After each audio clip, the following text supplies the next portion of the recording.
السلام عليكم ورحمة الله وبركاته. كل المتابعين الأعزاء، ازيكم عاملين ايه؟ يا رب دايما تكونوا بخير.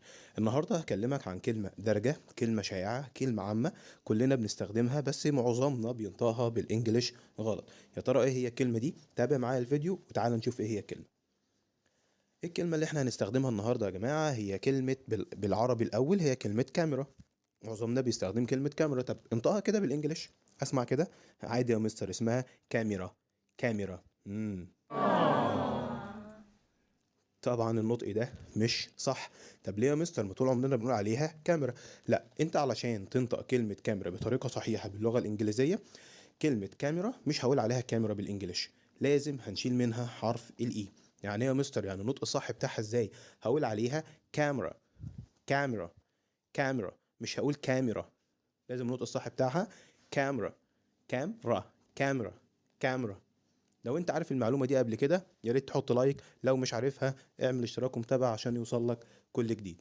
مع السلامة.